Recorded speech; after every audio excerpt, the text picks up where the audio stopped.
Hi friends, welcome to my YouTube channel NCERT solutions home.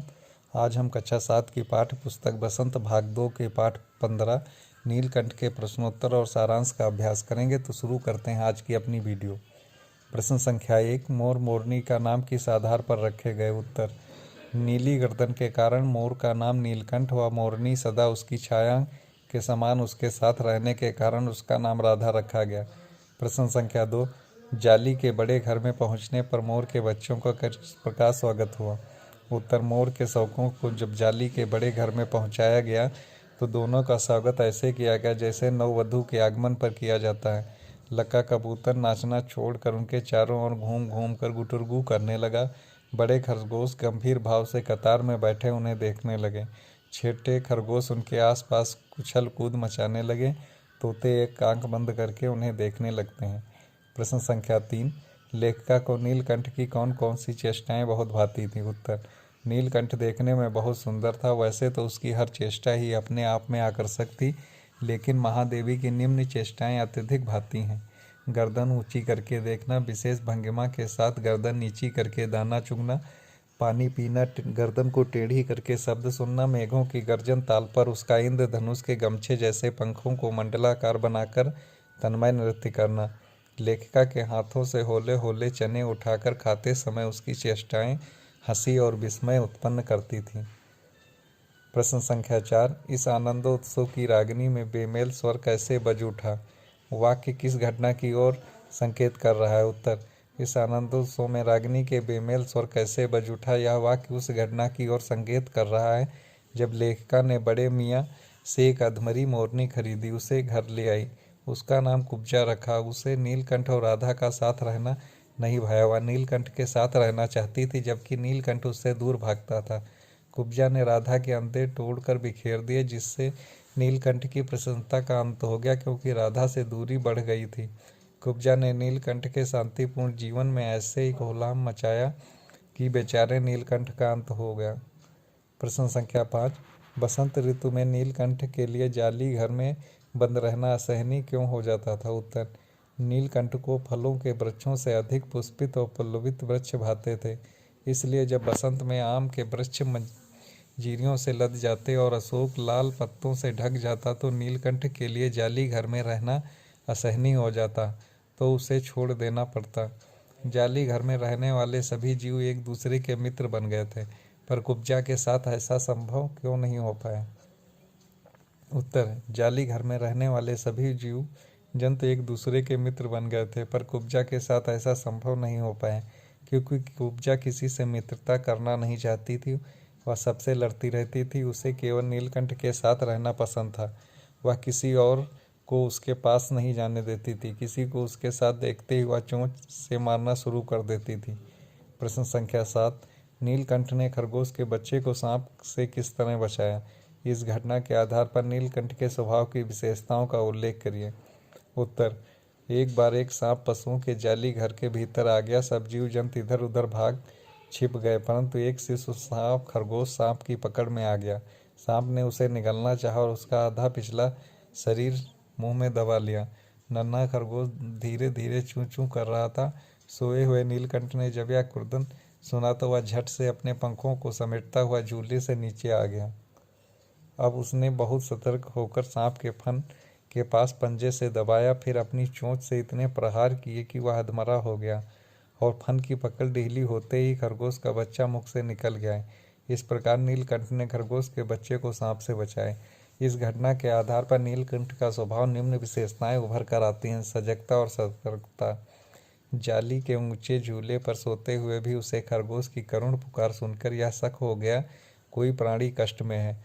वह झट से झूले से नीचे उतरा। साहसी नीलकंठ साहसी प्राणी है। अकेले ही उसने सांप से खरगोश के बच्चे को बचाया। सांप के 2 खंड करके अपनी वीरता का परिचय दिया।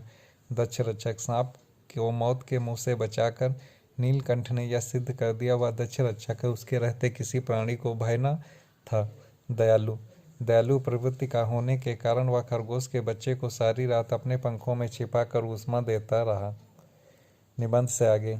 यह पाठ एक रेखा चित्र है। रेखा चित्र की क्या क्या विशेषताएं होती हैं, जानकारी प्राप्त कीजिए और लेखिका के लिखे किसी अन्य रेखा चित्र को पढ़िए। उत्तर: लेखिका एक सीधी कहानी ना होकर जीवन के कुछ मुख्य अंश प्रस्तुत करती है।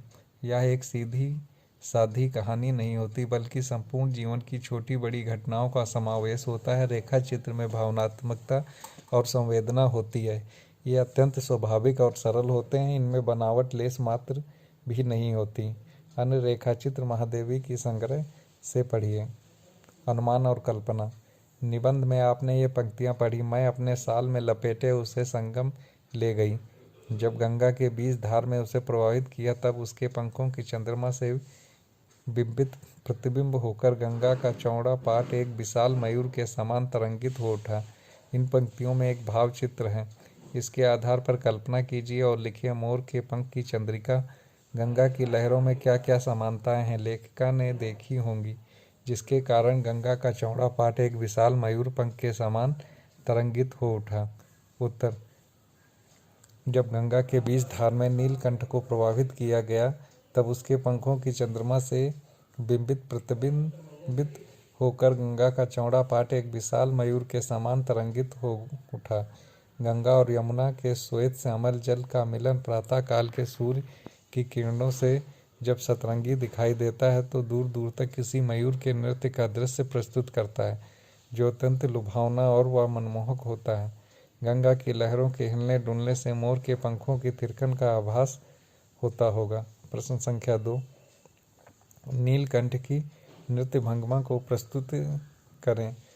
मेघों के घिरते ही नीलकंठ के पांव थिरकने लगते हैं। जैसे जैसे वर्षा तीव्र से तीव्रतर होती है, उसके पांव में शक्ति आ जाती है। नृत्य तेजी से होने लगता है, जो अत्यंत मनोहरी होता है। नीलकंठ के पंख फैलाते ही इंद्रधनुष का दृश्य साकार हो जाता है। भाषा की बात। रूप शब्द से कुरूप, स्वरूप, बहुरूप आदि शब्द बनते हैं। इसी प्रकार नीचे लिखे शब्दों को अन्य शब्द बनाओ। गंध, रंग, फल, ज्ञान। गंध, गंधहीन, गंधक, सुगंध, दुर्गंध। रंग, रंगहीन, बेरंग, बदरंग, रंगो रोगन। फल, सफल, कुफल, असफल, फलदार, फलित। ज्ञान, अज्ञान, विज्ञान, ज्ञानी। प्रश्न संख्या 2, विस्मयाद बोधक शब्द विस्मय और अभिभूति दो शब्दों के उपयोग से बना है। इसमें विस्मय के या के साथ अभिभूति क्या आ के मिलने से या हो गया आ आदि वर्ण है।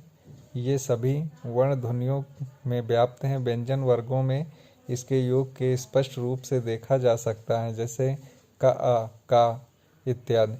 आ के जुड़ने की मात्रा में चिन्ह का आप परिचित हैं। आ की भांति किसी शब्द में आ के भी जुड़ने से आकार की मात्रा भी लगती है, जैसे मंडल, आकार, मंडलाकार। मंडल और आकार की संधि करने पर जोड़ने पर मंडलाकार शब्द बनता है। मंडलाकार शब्द का विग्रह करने पर मंडल और आकार दोनों अलग होते हैं। नीचे दिए गए शब्दों के संधि विग्रह कीजिए। नील प्लस आव, नव प्लस आगंतुक। नील प्लस आव, नीलाभ। नव प्लस आगंतुक, नवागंतुक। विग्रह, सिंहासन, सिंह प्लस आसन, मेघाच्छन, मेघ प्लस आच्छन।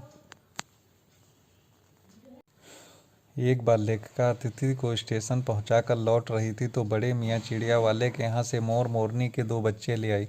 जब वे दोनों पक्षी लेकर घर पहुंची, तो सबने कहा मोर की जगह तीतर ले आई। दुकानदार ने उन्हें ठग लिया। यह सुनकर लेखिका चिढ़कर दोनों पक्षियों को अपने पढ़ने लिखने के कमरे में ले गई। दोनों पक्षी उनके कमरे में आज़ादी से घूमते रहे। जब वे लेखिका से घुल मिल गए, तो लेखिका का ध्यान अपनी हरकतों से अपनी ओर खींचते। जब वे थोड़े बड़े हुए, तो उन्हें अन्य पशु पक्षियों के साथ जाली घर पहुंचा दिया गया। धीरे धीरे दोनों बड़े होने लगे, सुंदर मोर मोरनी में बदल गए। नीलकंठ लेखिका के चिड़ियाघर का स्वामी बन गया।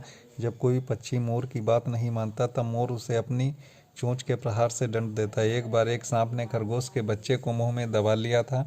नीलकंठ ने उस सांप को अपनी चोंच के प्रहार से टुकड़े कर दिए। खरगोश के बच्चे को रात भर अपने पंखों के नीचे रखकर गर्मी देता रहा। बसंत पर मेघों की सांवली छाया में अपने इंद्रधनुषी पंख फैलाकर नीलकंठ एक सहजात लय ताल में नाचता रहता। लेखिका को नीलकंठ का नाचना बहुत अच्छा लगता। अन्य विदेशी महिलाएं भी उससे की मुद्रा को अपने प्रति व्यक्त सम्मान समझकर उसे परफेक्ट जेंटलमैन की उपाधि दे दी थी। नीलकंठ और राधा का वर्षा ऋतु बहुत अच्छी लगती थी। उन्हें बादलों के आने से पहले उनकी आहट सुनाई देने लगती थी। बादलों की गड़गड़ाहट, वर्षा की रिमझिम, बिजली की चमक जितनी अधिक होती थी, नीलकंठ के नृत्य में उतनी ही तन्मयता और वेग बढ़ता जाता था। बरसात के समाप्त होने पर वह दाहिने पंजे पर दाहिना पंख, बाएं पंख पर बायां पंख फैलाकर सुखाने लग जाता। उन दोनों के प्रेम में एक तीसरा भी आ गया। एक दिन लेखिका को बड़े मियाँ की दुकान से एक घायल मोरनी 7 रुपये में मिली। पंजों की मरहम पट्टी करने पर 1 महीने में वह ठीक हो गई। डगडगाती हुई चलने लगी थी। उसे जाली घर पहुंचा दिया गया। उसके दोनों पैर खराब हो गए थे, जिस कारण वह डगमगाती हुई चलती थी। उसका नाम कुब्जा रखा गया। नीलकंठ और राधा को वह जब भी साथ देखती तो उसे मारने दौड़ती। उसने चोंच से मार मार कर राधा की कलगी और पंख नोच डाले थे। नीलकंठ उससे दूर भागता, पर वह उसके साथ रहना चाहती। कुब्जा की किसी भी पक्षी से मित्रता नहीं थी। कुछ समय बाद राधा ने 2 अंडे दिए। वह उन अंडों को पंखों में छिपाए बैठी रहती थी। जैसे ही कुब्जा को राधा के अंडे के विषय में पता चला, उसने अपनी चोंच के प्रहार से उसके अंडों को तोड़ दिया। नीलकंठ इससे बहुत दुखी हो गया। लेखिका की आशा थी कुछ दिनों में सब मेल हो जाएगा, परंतु ऐसा नहीं हुआ। 3-4 माह के बाद अचानक एक दिन सुबह लेखिका ने नीलकंठ को मरा पाया। न उसे कोई बीमारी थी, न ही उसके शरीर पर कोई चोट का निशान था। लेखिका ने उसे अपनी शाल में लपेटकर संगम में प्रवाहित कर दिया। नीलकंठ के न रहने पर राधा कई दिनों तक कोने में बैठी रहकर नीलकंठ का इंतजार करती रही, पर कुब्जा ने नीलकंठ के दिखाई न देने पर उसकी खोज आरंभ कर दी। एक दिन वह लेखिका के आलीशान कुटिया कजली के सामने पड़ गई। कुब्जा ने उसे देखते ही चोंच के प्रहार कर दिया। कजली ने अपने स्वभाव के अनुरूप कुब्जा की गर्दन पर 2 दांत लगा दिए। कुब्जा का इलाज कराया गया, परंतु वह नहीं बची। राधा नीलकंठ की प्रतीक्षा कर रही है। बादलों को देखते ही वह अपनी केका ध्वनि में नीलकंठ को बुलाती है। चलिए इसके शब्दार्थ का अभ्यास करते हैं। चिड़ी मार, पक्षियों को पकड़ने वाला। शावक, बच्चा। अनुसरण, पीछे पीछे चलना। चूचू प्रहार, चोंच से चोट करना। आर्तन, कर्तन, दर्द भरी आवाज में चीखना। व्यथा, पीड़ा।